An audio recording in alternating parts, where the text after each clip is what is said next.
அரசியல் வெங்காயத்தின் அன்பு வணக்கம்.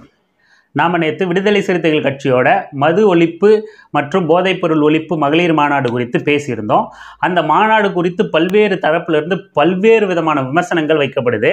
அதில் மிக முக்கியமான விமர்சனம் அப்படிங்கிறது அம்பேத்கருக்கு எதிராக இருக்கார் அண்ணன் திருமாவளவன் அப்படின்னு சொல்லிட்டு விமர்சனம். ஏன்னா வேற எந்த விமர்சனத்தை விடவும் அவரை நம்புற மக்களே அம்பேத்கருக்கு எதிராக திருமாவளவன் இருக்கார் அப்படின்னு சொன்னதுன்னே அது கொஞ்சம் சீக்கிரம் ரீச் ஆகும். அப்படிங்கிறதுனால முற்போக்கில் பேசுகிற சில தோழர்களும் கூட திமுக சார்பு அப்படிங்கிற ஒரு விஷயத்தை அந்த நிலைப்பாட்டிலிருந்து அண்ணன் திருமாவளவனை அம்பேத்கருக்கு எதிராக சித்தரிக்கிற வேலையை செஞ்சுக்கிட்டு இருக்காங்க. என்ன அப்படின்னா, அம்பேத்கர் பல இடங்களில் சொல்லியிருக்காரு, அதை ஆதாரமாக எடுத்து போட்டு படித்து காட்டி சொல்கிறாங்க. அம்பேத்கர் பல இடங்களில் சொல்லியிருக்காரு, மது ஒழிப்பு இல்லை பூரண மதுவிலக்கு அப்படிங்கிறது இந்தியாவில் சாத்தியம் இல்லை அப்படின்னு சொல்லியிருக்காரு. ஆனால் அண்ணன் திருமாவளவன் என்ன பண்ணுறாருன்னா, அம்பேத்கருக்கு தெரியாதது இவருக்கு தெரியுதா, அம்பேத்கருக்கு இதெல்லாம் தெரிஞ்சிருக்காதா, இவ்வளோ பெரிய மேதையான அம்பேத்கருக்கு தெரியாதது இப்போ அண்ணன் திருமாவளவனுக்கு தெரிஞ்சிருச்சுப்பா, அவர் உடனே மதுவிலக்கு சொல்கிறார். அம்பேத்கரே சாத்தியம் இல்லைன்னு சொன்ன ஒரு விஷயத்தை அம்பேத்கருக்கு எதிரான நிலைப்பாடை எடுத்து இவர் மதுவிலக்குக்கு ஆதரவாக ஒரு மாநாடு நடத்துறாரு, அதுவும் மகளிர் மாநாடு நடத்துறாரு அப்படின்லாம் பிரச்சாரம் பண்றாங்க. இதுக்கு அண்ணன் திருமாவே தெளிவான விளக்கங்களை கொடுத்திருக்காரு. அதை நம்ம லேசா தொட்டுட்டு அடுத்த விஷயத்துக்கு நகர்வோம்.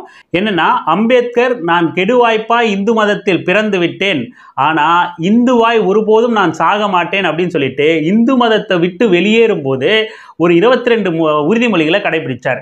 அதுல மிக முக்கியமான உறுதிமொழி நான் மது அருந்த மாட்டேன் அப்படிங்கிற ஒரு உறுதிமொழி தான்.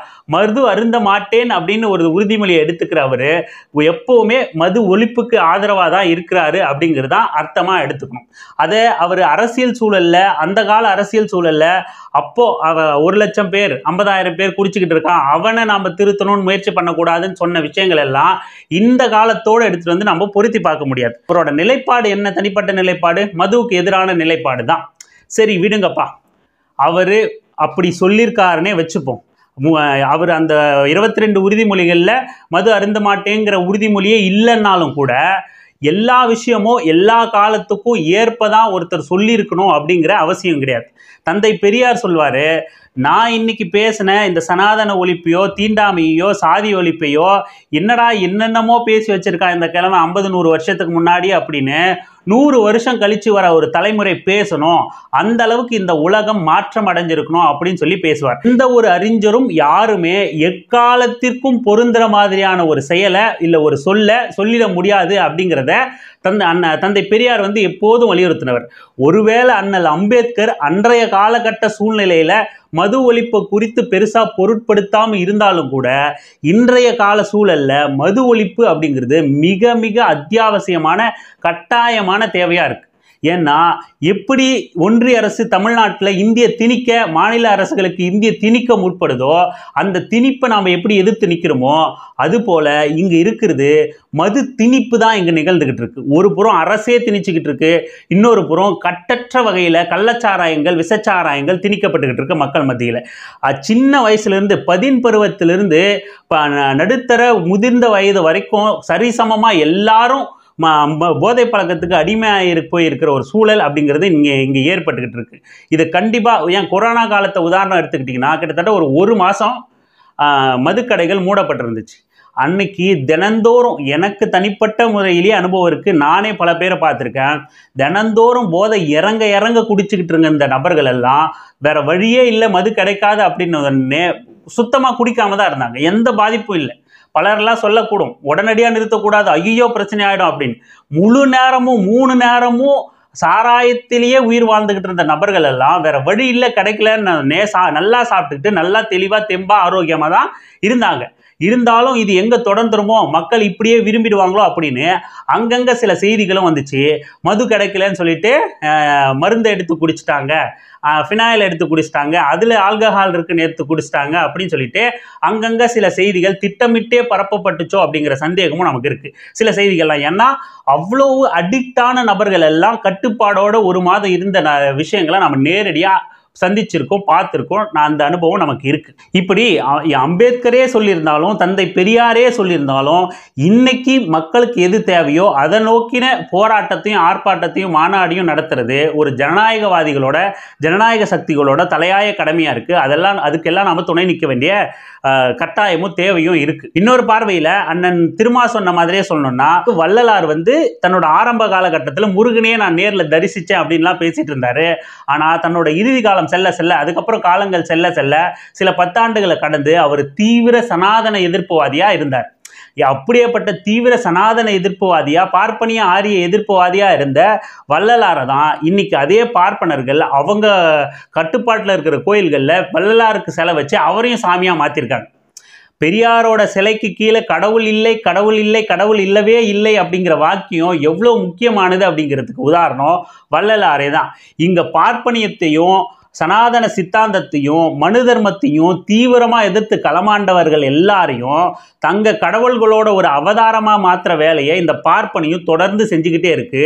அதுக்கு ரொம்ப சமீபத்திய உதாரணம் வள்ளலார். இப்படி அதே போல தந்தை பெரியாரையும் அண்ணா குறிப்பிட்டிருந்தாரு. காந்தியோட காங்கிரஸ் பெரியாரா இருந்தவர் 1925களுக்கு அப்புறம் தான் சுயமரியாதை இயக்கத்தை கண்டு அதுக்கப்புறம் அவரோட பாதை அப்படிங்கிறது வேறு மாறி போகுது. அப்போ நம்ம காங்கிரஸ் மேல நமக்கு இன்னை வரைக்கும் எவ்வளவு விமர்சனங்கள் இருக்கு அப்படிங்கிறது எல்லாருக்கும் தெரிஞ்சதுதான். தமிழ்நாடு காங்கிரஸோட எவ்வளவு முரண்படுது அப்படிங்கிறது எல்லாருக்கும் தெரிஞ்ச விஷயம்தான். தந்தை பெரியாரே அதுக்கப்புறம் காங்கிரஸை எவ்வளவு விமர்சிச்சிருக்காரு, ஓட ஓட விரட்டியிருக்காரு அப்படிங்கிறது எல்லாரும் அறிஞ்சதுதான். ஆனா தந்தை பெரியாரே ஆரம்ப காலகட்டங்களில் தீவிர காந்தியவாதியாகவும் காங்கிரஸ்காரராகவும் இருந்தார். இப்படி யாரோட ஆரம்ப கால அரசியலையும் எடுத்துட்டு இப்போ தற்கால சூழலுக்கு எடுத்துட்டு நம்ம முட்டு கொடுத்துக்கிட்டு இருக்க முடியாது. இது தந்திரமா பட்டியலினத்து தலித் மக்கள் கிட்ட அண்ணன் திருமாவை இவரே அம்பேத்கருக்கு எதிரான சித்தாந்தம் கொண்டவர்னு காட்டுற வேலையைத்தான் இவங்க தந்திரமா நிறுவ பார்க்குறாங்க. இது பச்சை அயோக்கியத்தனம். இன்னொன்று, திமுகவையும் இந்த பூரண மதுவிலக்கு இல்லை மது ஒழிப்பு மாநாட்டுக்கோ இல்லை விடுதலை சிறுத்தைகளுக்கோ எதிராக நிப்பாட்டுற வேலையும் சிலர் திட்டமிட்டு பண்றாங்க. திமுகவும் பூரண மதுவிலக்குல உடன்பட்ட ஒரு கட்சி. 2011 2016 இறுதி வரைக்குமே தமிழ்நாட்டில் தலையாய பிரச்சனையா இருந்தது அப்படிங்கிறது இந்த மது அப்படிங்கிற இந்த பிரச்சனை தான். சாராயம் தான் தலையாய பிரச்சனையா இருந்துச்சு. அரசியலையே நிர்ணயிக்கிற அளவுக்கான தீவிர சமூக பிரச்சனையா இந்த சாராயமும் டாஸ்மார்க்கும் தான் இருந்துச்சு. அதோட கூடவே மலக்குழி மரணம் அப்படிங்கிறதும் பெரும் பேசு பொருளாக இருந்துச்சு. அதுவும் தேர்தலோட முடிவை நிர்ணயிக்கிற அளவுக்கு மக்கள் கிட்ட பெரும் பேசு பொருளாக பெரும் பிரச்சனையா சமூக பிரச்சனையா இருந்துச்சு. அதை நோக்கி தான், அதை மையப்படுத்தி தான் எல்லா கட்சிகளுமே தங்களோட தேர்தல் அறிக்கையை தயாரிச்சாங்க. திமுகவும் அதே தான் பண்ணுச்சு. 2016 தேர்தலில் அதிமுகவும் தங்களோட ஆட்சி தொடர்ந்தா படிப்படியாக மதுவிலக்கு கொண்டு வருவோன்னு அறிக்கை கொடுத்தாங்க. திமுகவும் நாங்கள் ஆட்சி அமைச்சா பூரண மதுவிலக்கு அமல்படுத்தப்படும் 2014 தேர்தல் அறிக்கையாக கொடுத்தாங்க. கூடவே நாங்கள் மலக்குழி மரணங்களுக்கும் தீர்வு காணுவோம், எந்திரங்களை கொண்டு வருவோம் 2016 அறிவிச்சாங்க. 2019 திமுக அறிவிச்சிச்சு. எல்லா கட்சிகளும் சமூக பிரச்சனையா, சமூக ஆர்வலர்கள், முற்போக்காளர்கள், சமூக செயல்பாட்டாளர்கள், இயக்கவாதிகள் எல்லாரும் ஒரு சேர குரல் கொடுத்த ஒரு பிரச்சனை தான் இந்த பூரண மதுவிலக்கு, கள்ளச்சாராய விசச்சாய ஒழிப்பு அப்படிங்கிறது தமிழ்நாட்டோட பிரதான பிரச்சனையா இருந்துச்சு 2016 வரைக்கும். 2016க்கு அப்புறம் அது ஏன் பேசு பொருளா மெல்ல மெல்ல குறைஞ்சிச்சு அப்படின்னா, 2016 இறுதியில் ஜெயலலிதா அவர்களோட மரணம் நிகழுது. ஜெயலலிதா இருந்த வரைக்கும் கடைகளை படிப்படியாக குறைக்கிற வேலையை செஞ்சாங்க. எடப்பாடி அதை படிப்படியாக உயர்த்துற வேலையை செஞ்சார். 2016 ஜெயலலிதா மரணம் நிகழுது. 2016க்கு அப்புறம் ஜல்லிக்கட்டு போராட்டம், அதுலேயும் வலுவான கோரிக்கையாக இது இருக்கு. மதுவிலக்கு, அயல்நாட்டு பானங்கள், பெப்சி, கோக்க நாங்கள் தவிர்க்கிறோம், அதை தடை பண்ணணும், அதுக்கு ஜல்லிக்கட்டுக்கு அனுமதி தரணும், அதுக்கப்புறம் இன்னும் தீவிரமான பல பிரச்சனைகள், மலமல்லுதலுக்கு எந்திரங்களை கொண்டு வரணும்னு எல்லா சமூக தமிழ்நாட்டு பிரச்சனையும் ஜல்லிக்கட்டில் விவாதிக்கப்பட்டுச்சு, கோரிக்கையாக முன்வைக்கப்பட்டுச்சு ஜல்லிக்கட்டு போராட்டத்தில். அதுக்கப்புறம் எடப்பாடி தலைமையிலான அரசு அமைஞ்சிச்சு. அவர் தலைமை பொறுப்பேற்றாரு. அதுக்கப்புறம் எப்படி இது மெல்ல மெல்ல இந்த மது ஒழிப்பு பேசு பொருள்ல இருந்து குறைஞ்சிச்சு அப்படின்னா, 2017 எடப்பாடி ஆட்சிக்கு அமைச்சதுக்கு அப்புறம் பிஜேபி அரசு அதிமுகவை பந்து மாதிரி விளையாட ஆரம்பிச்சிச்சு. தமிழ்நாட்டோட சுயமரியாதை கேள்விக்குள்ளாச்சு. மாநில சுயாட்சி அப்படிங்கிறது மிகப்பெரிய கேள்விக்குள்ளாவும் அச்சுறுத்தலுக்கும் ஆளாச்சு. தினந்தோறும் ஒரு மக்கள் பிரச்சனை நடந்துகிட்டு இருக்கும் பாஜகவால. அதை எதிர்த்தே களம் கண்டுகிட்டு இருந்தாங்க. அதனால கொஞ்ச நாள் பாஸ் பண்ணி வச்சிருந்தாங்க மதுவிலக்கு போராட்டத்தை, ஆர்ப்பாட்டத்தை, கோரிக்கை. ஏன்னா நமக்கான அரசு அமையணும், சுயமரியாதை மிக்க அரசு அமையணும், அடிமையா இல்லாத ஒரு அரசு அமையணும், இந்துத்துவத்தோட சமரசம் செஞ்சுக்காத ஒரு அரசு அமையணும். முதல்ல நம்ம மாநிலத்தை நம்ம பாதுகாத்துக்கணும், அதுக்கப்புறம் நமக்குள்ள நாம சண்டையிடணும், நம்ம கோரிக்கைக்காக சண்டையிடணும், முதல்ல டெல்லி அதிகார வர்க்கத்தை எதிர்க்கணும் அப்படின்னு தான் ஒட்டுமொத்த தமிழ்நாடுமே செயல்பட்டுச்சு. 2019 இந்த மாநில சுயாட்சியை நோக்கியே தேர்தல் பிரச்சாரமும் இருந்ததுனால பெருசா திமுக மதுவிலக்கு அதை குறித்தெல்லாம் பெருசா பேசு பொருளா இல்லாததுனால திமுகவும் தங்களோட தேர்தல் அறிக்கைகள்ல இல்ல தேர்தல் பேசு பொருளா பிரச்சாரத்துல அதை பயன்படுத்திக்கல. மக்களும் பிஜேபியை வீழ்த்தணும் அப்படிங்கிற ஒரு குறிக்கோளோடவே செயல்பட்டாங்க.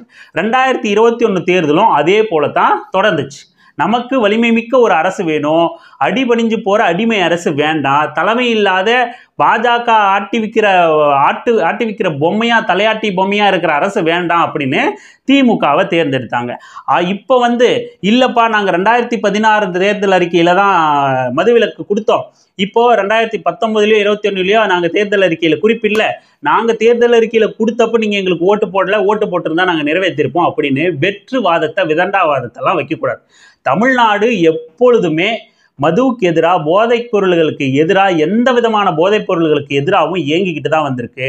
அது முற்போக்காளர்கள், இயக்கவாதிகள் எல்லாம் கட்சி கடந்து தொடர்ந்து இந்த மாதிரியான இயக்கங்கள் நடந்துக்கிட்டு தான் இருக்கு. அதுக்கப்புறம் இதை பாட்டாளி மக்கள் கட்சியோட சுருக்கி பார்க்குற ஒரு மனப்பான்மையும் பார்வையும் இருக்கு. பாட்டாளி மக்கள் கட்சியும் எப்பவுமே எல்லாத்தையும் தாங்க தான் செஞ்சோம், தான் ஹீரோ, நடிச்சா ஹீரோவா தான் நடிப்பேன் அப்படிங்கிற மாதிரி தொடர்ந்து தன்னை ஹீரோவா காட்டிக்கிற வேலையே செய்யுது. எப்பவுமே ஒரு மக்கள் பிரச்சனையோ மக்கள் கோரிக்கையோ அது ஒட்டுமொத்தமான மக்களுக்கு பிரச்சனையாகவும் கோரிக்கையாகவும் இருக்கும்போது அதை ஜனநாயகப்படுத்தணும், எல்லார்கிட்டையும் கொண்டு போகணும், கட்சி கடந்த ஒரு ஒன்றிணைப்பை, ஒரு கூட்டமைப்பை உருவாக்கணும். இப்போ விடுதலை சிறுத்தைகள் எடுத்திருக்கு பார்த்தீங்களா, இது அற்புதமான ஜனநாயக போக்கு. கட்சி கடந்து இது மக்கள் கோரிக்கைக்காக ஒன்றிணைங்க அப்படின்னு சொல்லி கேட்குது. இயக்க அரசியல்லையும் மே 17 இயக்கம் இதை ரொம்ப நுட்பமாக அழகாக கையாளுவாங்க. எல்லா பெரியாரிய அம்பேத்கரிய இயக்கங்களையும் ஒன்றிணைக்கிற வேலையை ரொம்ப அற்புதமாக செஞ்சாங்க 2019க்கு முன்னாடி இருந்தே. நீ எந்த கட்சி வேணா இரு, நீ எந்த கட்சியை வேணா ஆதரி, தேர்தல் அரசியல்ல நீ மக்கள் பிரச்சனைக்கு நீ இங்க சேர்றியா, மக்கள் பிரச்சனைக்கு நாம ஒன்று கூடுவோம் அப்படிங்கிற ஒரு முழக்கத்தை மே 17 இயக்கம் முன் வச்சுச்சு. எப்படி முல்லை பெரியாருக்கு கட்சி கடந்து ஒட்டுமொத்த தமிழ்நாடும் ஒன்றிணையணும் அப்படின்னு விரும்புகிறோமோ, எப்படி காவேரி பிரச்சனைக்கு கட்சி கடந்து ஒட்டுமொத்த தமிழ்நாடும் ஒன்றிணையணும் அப்படின்னு நினைக்கிறோமோ, எப்படி கச்சத்தீவு பிரச்சனைக்கு ஒன்றிணையணும்னு நினைக்கிறோமோ, எப்படி ஈழத்தமிழர்கள் பிரச்சனைக்கு ஒன்றிணையணும்னு நினைக்கிறோமோ, எப்படி கர்நாடகாவும் தமிழ்நாட்டுக்கும் எல்லை பிரச்சனை ஏதாவது வரும்போது இந்த வாட்டாள் நாகராஜன் ஒரு அயோக்கியம் இருக்கா இல்லையா, அவனால இந்த எங்கள் தான் இது தமிழ்நாடு, எங்க எல்லை அப்படின்லாம் அடிக்கடி பிரச்சனை வரும். அந்த மாதிரியான விஷயங்கள்ல எப்படி கட்சி கடந்து நம்ம ஒன்றிணையணும்னு நினைக்கிறோமோ, இந்தியாவிலேயே தமிழ்நாட்டில் தான் அதிகப்படியான டோல்கேட்டுகள் இருக்கு, 63க்கும் அதிகமான டோல்கேட்டுகள் இருக்கு. எப்படி கட்சி கடந்து திமுகக்கும் டோல்கேட்டை எடுக்கணுங்கிறதுல மாற்று கருத்து இல்லை, அதிமுகவுக்கும் அதே போலதான், மற்ற எல்லா முக்கியமாக டோல்கேட்டின் நாயகன் அண்ணன் வேல்முருகன் அவர்களுக்கும் அதே நிலைப்பாடு தான். விடுதலை சிறுத்தைகள் கட்சியாக இருக்கட்டும், எந்த கட்சியாக இருக்கட்டும், டோல்கேட் விஷயத்தில் அவங்களுக்கும் ஒத்த கருத்து தான். அப்போ இந்த மாதிரியான மக்கள் பிரச்சனைகளை, மக்கள் கோரிக்கைகளை ஜனநாயகப்படுத்தணும், மக்கள் பிரச்சனை ஆக்கணும். கட்சிக்கான பிரச்சனையாவோ இல்லை கட்சிக்கான பெருமிதமாவோ அதை மாற்றக்கூடாது, மக்கள் கிட்ட கொண்டு போகணும். நெய்வேலி நிலக்கரி சுரங்க பிரச்சனை, அதை என்னமோ பாமக தான் தாங்க மட்டும்தான் பண்ண மாதிரியான ஒரு பிம்பத்தை ஏற்படுத்தினாங்க. இன்னும் சொல்ல போனா கடைசியா போராட்டம் பண்ண கட்சியே பாட்டாளி மக்கள் கட்சி தான். அதுக்கு முன்னாடி அண்ணன் வேல்முருகனா இருக்கட்டும், தமிழக வாழ்வுரிமை கட்சி, விடுதலை சிறுத்தைகள் கட்சி, மதிமுக, திமுக கூட அவங்க எதிர்கட்சியா இருக்கும்போது போராடி இருக்காங்க. எல்லா கட்சிகளுமே நெய்வேலியை எதிர்த்து அங்க நிரந்தர வேலை வேணும், இழப்பீடு வேணும் அப்படின்னு எல்லாருமே நெய்வேலி நிலக்கரி சுரங்கத்தை எதிர்த்து, ஒன்றிய அரசை எதிர்த்து கோரிக்கை வச்சவங்க தான். பாமக தான் அதில் அந்த வரிசையில் கடைசியானவங்க. ஆனால் ஒட்டுமொத்த கிரெடிட்டே தங்களுக்கானது தான். ஒருவேளை அது மூடப்பட்டிருந்தாலும், அதுக்கு எதிரான ஏதாவது ஒரு செயல்பாடுகள், நிவாரணங்கள் ஏற்பட்டிருந்தாலும் பாமக அதையும் நிறைய பேரில் எழுதுங்கோ, ஓட்டேரி நரி பேர்ல எழுதுங்கன்னு பாட்டாளி மக்கள் கட்சி தான் ஏன் வாங்கி தந்துச்சு அப்படின்னு வழக்கமான அவங்களோட உருட்டுக்களை உருட்டியிருப்பாங்க. இப்படிதான் மது ஒழிப்புக்கான மதுவிலக்குக்கான பிரச்சாரமும் கட்சி கடந்து எல்லா மக்கள்கிட்டையும் ஒரு ஒரு ஒரு எழுச்சியாவே ஏற்பட்டுச்சு. அதை ஆனா பாட்டாளி மக்கள் கட்சி அது தங்க கட்சிக்கான ஏதோ ஒரு கொள்கை அப்படிங்கிற மாதிரி நாங்க மட்டும்தான் பேசுறோம் அப்படின்னு அவங்க தனிமைப்படுத்திக்கிட்டே இருக்காங்க. பாட்டாளி மக்கள் கட்சினா மது ஒழிப்பு, பாட்டாளி மக்கள் கட்சினா வேற என்னன்னு யாருக்குமே தெரியாது. மது ஒழிப்புன்னு அவங்க அதை பேசி பேசி பேசி பிராண்ட் பண்ணிக்கிட்டாங்க. நீங்க பிராண்ட் கூட பண்ணிக்கிங்க, ஆனா மற்ற கட்சிகளை ஒன்றிணைக்கிறதோ போராட்டங்கள்ல மக்கள் கோரிக்கையை நிறைவேற்றியே ஆகணும், அதை வச்சு நம்ம காலங்காலத்துக்கும் அரசியல் மட்டும் பண்ணிக்கிட்டு இருக்கணும்னு நினைக்காம அதுக்கு ஒரு தீர்வை நோக்கி நகரணும்னு ஒன்றிணைப்பை ஏற்படுத்திருக்கணும். அப்படியான செயல்பாடுகளில் பாட்டாளி மக்கள் கட்சி ஈடுபடலையோ அப்படிங்கிற கேள்வியும் சந்தேகமும் தொடர்ந்துகிட்டு தான் இருக்கு. இப்படி விடுதலை சிறுத்தைகள் கட்சி இந்த கோரிக்கையை மது ஒழிப்பு, பூரண மதுவிலக்கு, போதைப்பொருள் ஒழிப்பு பிரச்சாரத்தை ஜனநாயகப்படுத்தின விஷயம் ரொம்ப அற்புதமான ஜனநாயகத்தன்மை கொண்ட ஒரு செயலாக நம்ம பார்க்க வேண்டியதாக இருக்குது.